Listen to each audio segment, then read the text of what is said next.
Hey everybody, how's it going? Welcome to Pre-Heresy and Codices, where I look at one Space Marine Legion per ramble, giving you my thoughts on what Codex or Codices would best represent that Legion, and then a little bit about collecting that force. Up on the chopping block this time is the Blood Angels Legion, and as you can see right away, the color scheme pre-Heresy is basically the same as post-Heresy. Forge World went ahead and gave them a black backpack and black shoulder pad trim. I don't know if that's Legion-wide or if that's for a particular detachment, because we don't have them in a Forge World Horus Heresy book yet. But as far as the red armor, it's exactly the same as the post-Heresy red, so that's up to you how to paint that. But aside from the black backpack, which really I don't think anybody would really care if you had a pre-Heresy Blood Angels force in the works already and all the backpacks are red. But if you wanted to, it's a pretty easy fix since it's just black. Other than that, we do not know their Unification era color scheme because, again, they're not in a Forge World Horus Heresy book. So, that's their color scheme. Now, talking about what Codex would best represent them, I had to wait. I had to wait for GW to put the Blood Angels Codex back up for pre-order. I waited specifically to see what they're going to do with models, because the Codex isn't really going to change drastically, and this is still, even though it's a pre-order and I haven't read through it, this is still the Codex I would recommend for the Blood Angels. It's purpose made to represent a Blood Angels chapter, and while the chapter of the, is different from the Legion in some ways, the tactics the chapter employs are the same tactics the Legion employs. So that's definitely going to be the Codex to go with. Now there are restrictions because we're talking about representing a 30k force with a 40k Codex. So no Land Raider, Crusader, or Redeemers. Whatever flyers are in there, I would take with a grain of salt, and really it's up to you. But I personally would avoid them. The Ball Predator, I'm making specific note of because I would say use it. It's a unique Predator for the Blood Angels force. There are variant Predator chassis or designs out there that we don't have in the post-Heresy Codices, so why not let them use the Ball Predator? That's how I look at it anyway. So that would be a dealer's choice. And then going with that, no Death Company. The reason I say no Death Company is because the Blood Angels Legion isn't afflicted with the Black Rage just yet. Sanguinus has to die first. Once Sanguinus dies, then the curse falls upon the Blood Angels Legion. So we see hints of it when that one time when Sanguinus got really injured on a demon world.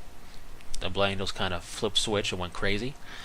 But they weren't afflicted with the rage yet. That was just like a kind of like a precursor showing you.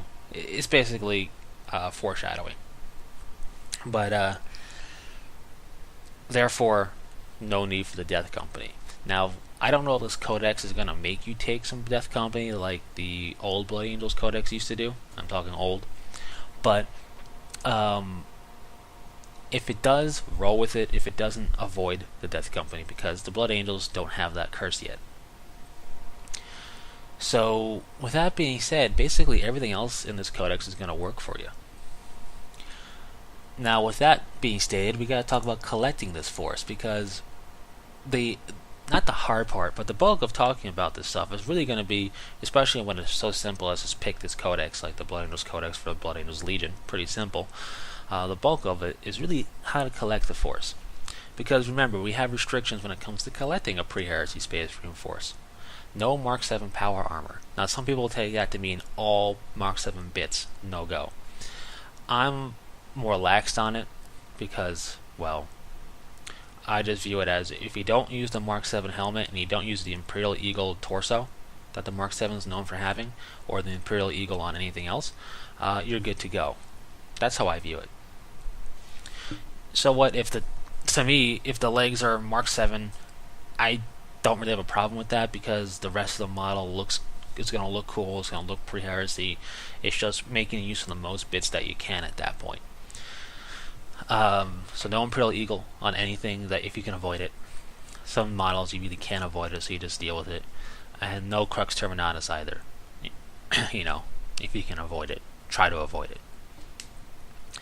When it comes to Terminators, don't use GW's Terminators, use Forge World's Tartaros or Cataphracti Legion Terminators. I say that because Tartaros has a non-Legion kit from Forge World, and that has the Crux Turbinatus on their shoulder pads. Avoid that one, and go with the Legion one. If you're good at green stuffing or plastic cards, scratch building, and things of that nature, then you can go ahead and make use of certain kits, like the GW Terminator kits, to convert them up to look Pre-Heresy. I'm talking straight out the box, the easiest way to go with things. So any skills you possess that are only going to further build on top of this foundation. Just keep that in mind. So, Forge World doesn't have anything for the Blood Angels yet because they're not in a Horus Heresy book from Forge World yet. So all the generic stuff, though, is going to work great for you. If you want more Blood Angels flair, however, you got to look to the GW for that. Now, right off the bat, the Furioso Dreadnought kit is the kit to go with, obviously, if you want to build a Furioso, but it's also the kit to really look at to perhaps modify some other GW kits depending upon what you're going with. Now, what I mean by that is this. If I were to build a Furioso Dreadnought, I would get the kit, build it up as a Death Company Dreadnought in terms of utilizing the front sarcophagus plate. I wouldn't make it pure Death Company Dreadnought, but the front sarcophagus plate is definitely what I would do. And that's because it looks the part. It looks more Mark IV-esque, which is the Dreadnoughts of that time period. So it looks more Mark IV-esque. It looks menacing. It's got a skull on it instead of a regular helmet, and I think it's definitely going to work for you to represent that. The nice thing is, there's also in that kit the Librarian front sarcophagus plate. You could use that in place of the Death Company one if you want to, but the reason I specifically mentioned that is you can get a regular Dreadnought kit. Let's say you want both a Furioso Dreadnought and a regular Dreadnought. I'm not saying to do this unless you want both. Build a Furioso one way. You build it as a Furioso with either the Librarian Dreadnought faceplate or the Death Company Dreadnought sarcophagus faceplate, and then you could basically move that, and I think you have a pretty good shot. I haven't tried this, but they're essentially the same kit almost. With a little bit of finagling, I definitely think you can utilize the leftover faceplate, either the Librarians or the Death Companies, on a regular Dreadnought, so you have that Mark IV look there as well, and it looks distinctly Blood Angel-y. That's how I would go about it anyway. So that's a suggestion for that. Failing that, the generic plastic Venerable Dreadnought kit will work for you. And I also feel the Chaplain Dreadnought from Forge World can work for you in a Blood Angels force. I think it looks close enough, or it looks suitably menacing enough to work for you there. Now, aside from that, kit-wise, I would say the Sanguinary Priest thing, the little plastic sprue that they sell that makes one Sanguinary Priest that's up for pre-order, it's a little bit expensive, to be honest. I'm going to be honest, but it looks great, and I think it definitely can work for you in a Pre-Heresy force. If you want a Sanguinary Priest, it looks fantastic. I'll give it that, but I think it's a bit expensive. But that kit will work for you. Another kit that's going to work for you is the Sanguinary Guard kit. The Sanguinary Guard kit is going to work with really no modifications at all. The Sanguinary Guard existed during the Pre-Heresy time period. So it's going to work perfectly. The only thing I would avoid is the kit comes with, I think, 2 Mark VII helmets. I'll just avoid those and you'll be fine.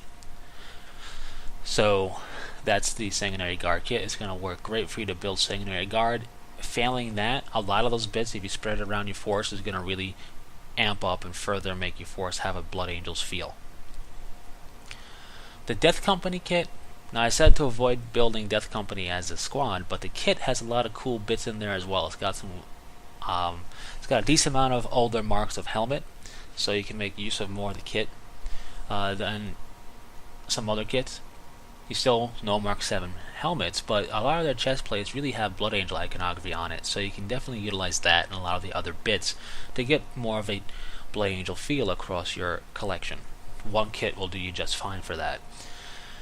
And lastly, which is a new kit that GW is offering, is the Blood Angels Tactical Squad kit. Now, this kit's great.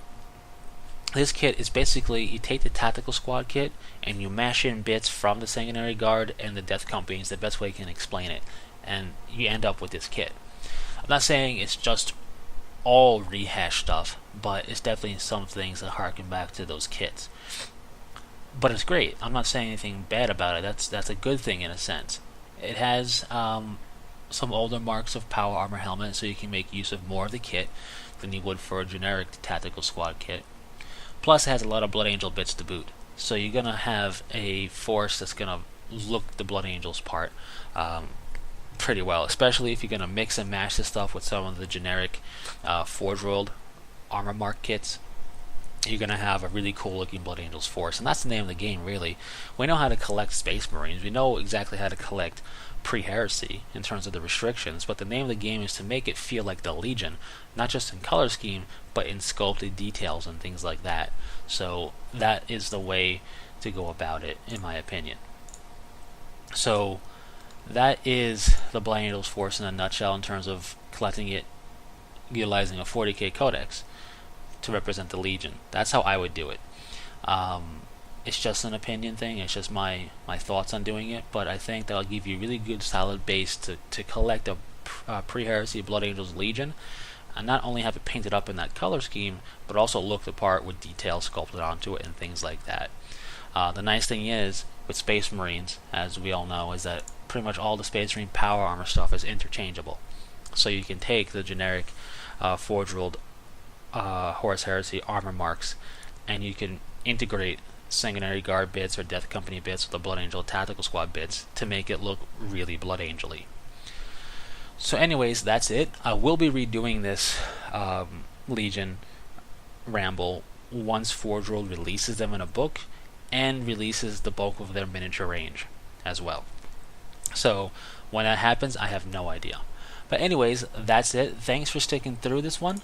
The next Legion is going to be the Iron Hand Legion. And because there's only 18 legions of 20, because 2 are lost, we are halfway through it now, officially. So that's good. So thanks for sticking through it. And until next time, take it easy.